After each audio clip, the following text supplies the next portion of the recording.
ବାବା ତମେ ଆସ ମୁଁ କିଛି ଜାଣି ଆସ ତମେ ବାବା କେମିତି ଆସିବେ ଯେ କ'ଣ ପାଖରେ ଅଛନ୍ତି କି?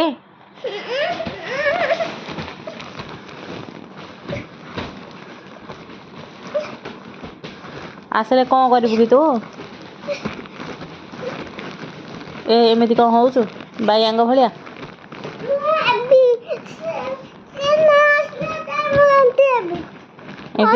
ଏମିତି ହେଲେ କ'ଣ ହବ?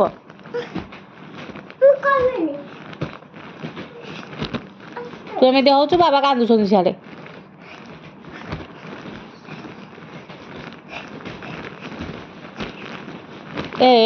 କାହିଁ ଏମିତି ହଉଛୁ? ସର୍ଫି ଦୁଷ୍ଟାମି କରେନି।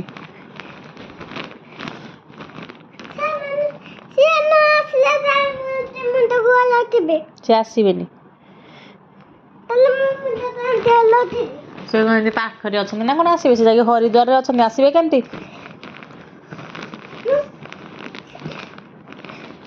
ଛୁଟି ତ ମିଳୁନି ନା, ମିଳିଲେ ସିନା ଆସିବେ। ଯାଉନୁ ତାଙ୍କ ଅଫିସରେ ଟିକେ କହିକି ବାବାକୁ ଛୁଟି କରେଇଦେବୁ।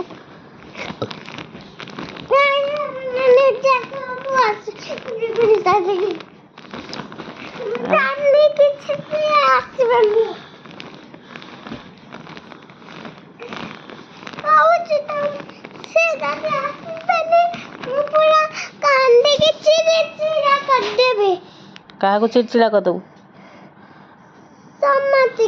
କ'ଣ ପାଇଁ?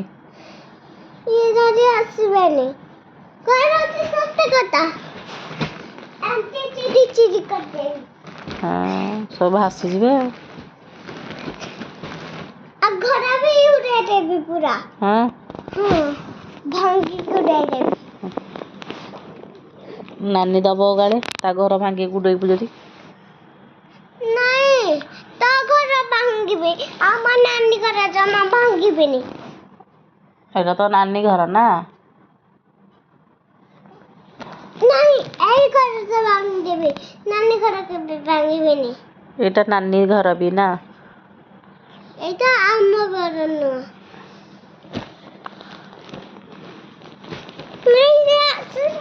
ଆସିବେ କହ ଆଗ। ସିଏ ଆସିବେ ନା ଆସିବେନି କହ ଆଗ। ସିଏ ଆସିବେ ଯାଇକି ଲାଷ୍ଟ ମେ ମାସ ଲାଷ୍ଟକୁ ଆସିବେ। ଏଇନେ ଇଲେକ୍ସନ୍ ଡ୍ୟୁଟି ସବୁ ଯାଇଛନ୍ତି। ଇଲେକ୍ସନ୍ ଡ୍ୟୁଟିରୁ ବାବାଙ୍କର ଜଣେ ଆସିଲେ, ବାବାଙ୍କ ପାଇଁ ଜଣେ ଆସିଲେ ଯାଇକି ବାବା ଆସିବେ। ଓକେ ଶୁଣୁ, ବାବା ଏବେ ହରିଦ୍ୱାରରେ ଡ୍ୟୁଟି ଦେଉଛନ୍ତି।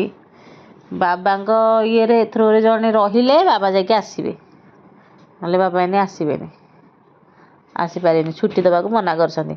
ତ ମେ ଲାଷ୍ଟ ସମସ୍ତେ ଇଲେକ୍ସନ୍ ଡ୍ୟୁଟି ଯାଇଛନ୍ତି, ବାବା କେବଳ ଅଛନ୍ତି। ତ ବାବା ଏଇନେ ଆସିପାରିବେନି। ଏଥିରେ କାନ୍ଦିବାରେ କ'ଣ ଅଛି?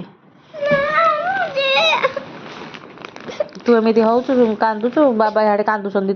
ତୁ କହୁଛୁ କଥା ହେବିନି ଏଇନେ ଆସ ସେମିତି ଆସ। ତୁ ଏମିତି କହିଲେ ବାବା କାନ୍ଦୁଛନ୍ତି। ତାଙ୍କ କ'ଣ ଆସିବାକୁ ଇଚ୍ଛା ହେଉନି ତାଙ୍କ ଝିଅ ପାଖକୁ? କହ ତାଙ୍କ ଝିଅ।